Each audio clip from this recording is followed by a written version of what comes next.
Chers amis, je suis très honoré d'intervenir après Patricia et Pascal, maire de Vendôme.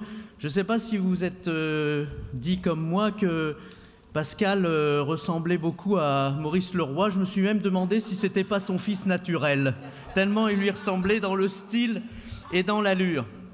Alors, chers amis, quel bonheur, quelle joie, quel plaisir d'être rassemblés dans cette salle autour des parlementaires, des maires, des élus locaux, de Jean-Christophe, du président Marseille et d'André Santini. Je pense que cette salle rénovée, je crois qu'il nous a dit tout à l'heure qu'elle avait coûté 2 adjoints, mais aussi 2 millions, je crois, 2 millions d'euros. Si les murs de cette salle pouvaient parler, ils nous raconteraient beaucoup d'histoires drôles, d'ailleurs, prononcées par André, mais aussi une belle histoire pour notre famille politique. Et avant d'entamer mon intervention, je voudrais qu'on applaudisse l'équipe petite mais efficace qui a organisé ce congrès autour d'Éric, autour de Daniel. Daniel, quand on le regarde, c'est ce qu'on se disait avec Sophie, on dirait un DJ derrière ses platines, là, hein, en quelque sorte. Et donc, bravo à eux et merci à eux. Alors, chers amis, l'UDI est rassemblée, l'UDI travaille, l'UDI est incarné par notre président Jean-Christophe Lagarde. Alors, pourquoi ce congrès? Eh bien sûr, pour préciser notre positionnement politique à la veille de l'échéance européenne, affirmer notre volonté, vous avez déjà répondu oui, mais il faudra quand même voter, notre volonté de présenter une liste aux élections européennes, mais aussi préciser notre positionnement politique à la veille du grand débat citoyen proposé par le président de la République, qu'on appelle aussi consultation, cette grande consultation.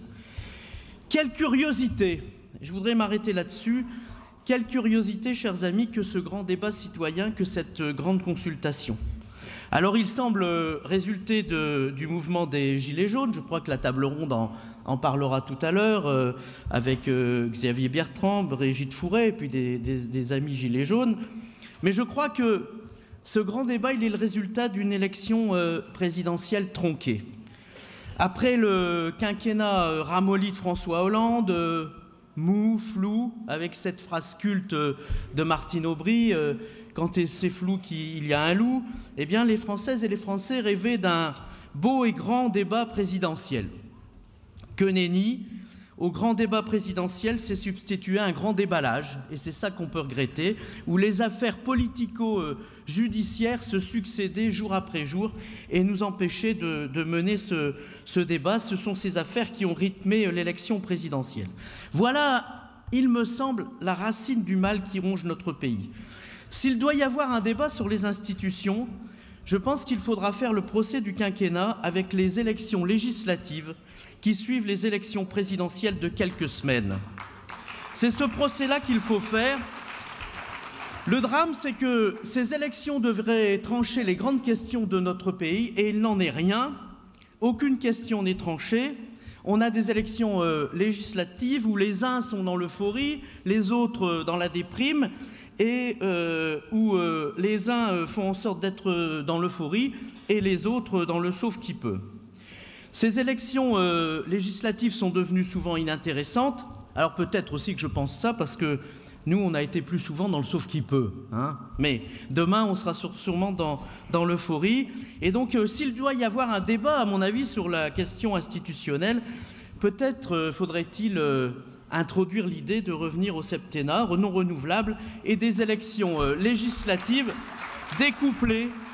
Cette question n'est pas accessoire, elle est essentielle. Alors, il devrait normalement être un peu tôt pour porter un jugement sur le quinquennat d'Emmanuel Macron. Seulement 1 an et demi, chers amis, après son élection. Et pourtant, les Français nous y invitent, je dirais même qu'ils nous y obligent.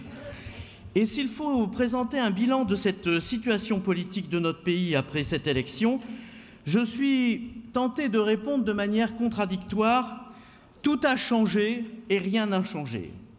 Après l'élection de ce jeune président, ça a été dit par André tout à l'heure, le pays s'attendait à des miracles.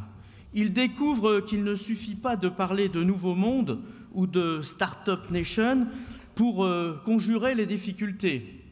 En réalité, les auteurs de la désillusion, ou plutôt, c'est peut-être ça que nous vivons actuellement, une mélancolie collective qui en résulte, sont ceux qui se sont livrés avec excès au dénigrement du passé et à l'exaltation de l'avenir.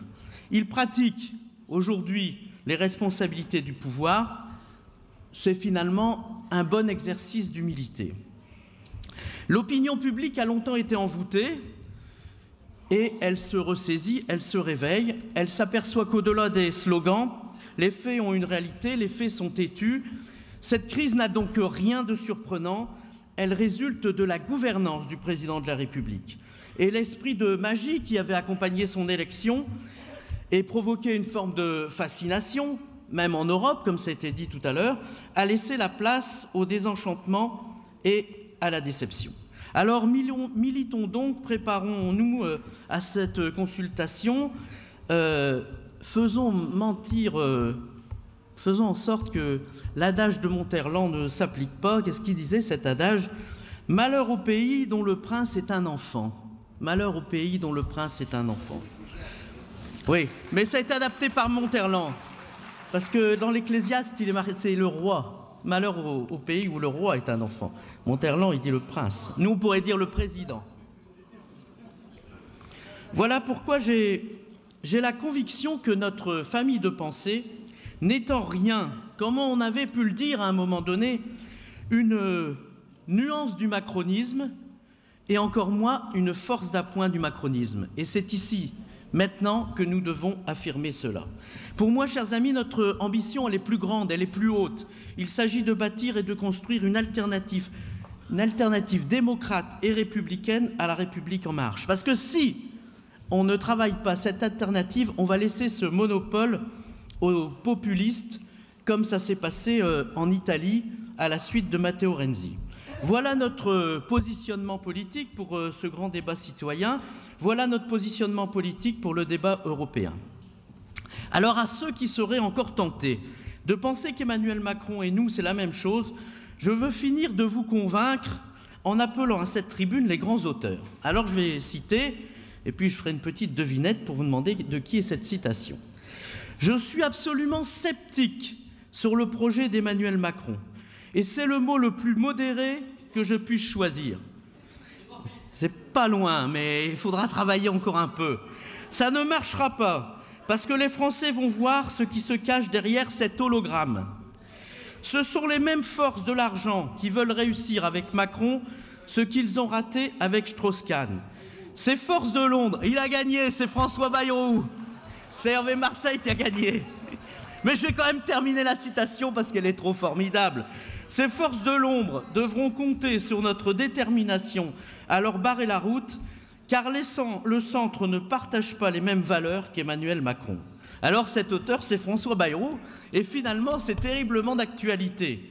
Bien sûr, il y a une dimension caricaturale, mais il n'en reste pas moins que nous devons cultiver notre identité. Notre identité, ce n'est pas la verticalité. C'est l'horizontalité, au contraire, parce que nous croyons, comme Marsannier, que la démocratie exige de tous, de toutes, le plus haut niveau de conscience et de responsabilité. Mes amis, les références du centre et de la droite républicaine n'ont pas disparu avec les élections présidentielles de 2017. Moi, j'en citerai quelques-unes, au moins 6. La liberté, mais pas seulement la liberté des individus, des entreprises encadrées par l'État.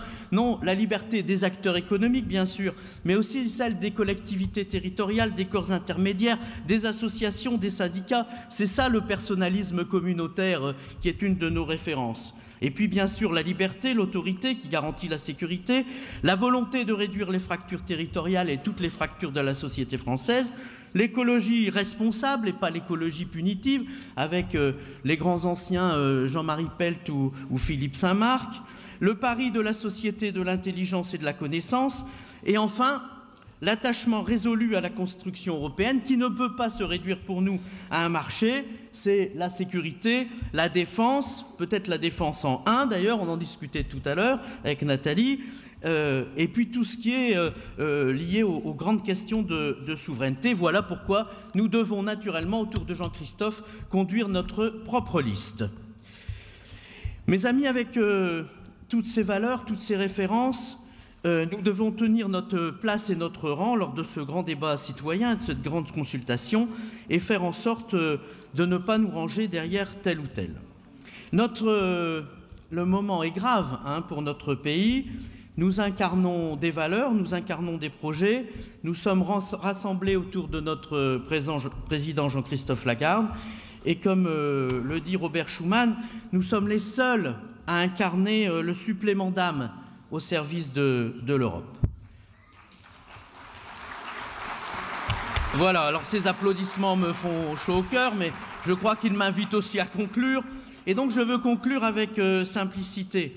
J'ai commencé mon engagement politique avec André Diligent, je l'ai poursuivi avec Jean-Louis Borloo, et je veux simplement vous faire partager cette immense joie d'être ici avec vous pour vivre cette nouvelle aventure et citer pour finir Jean Le Canuet. Dans les grands moments, c'est la responsabilité de notre famille politique de porter une grande espérance pour la France et pour l'Europe. Je vous remercie.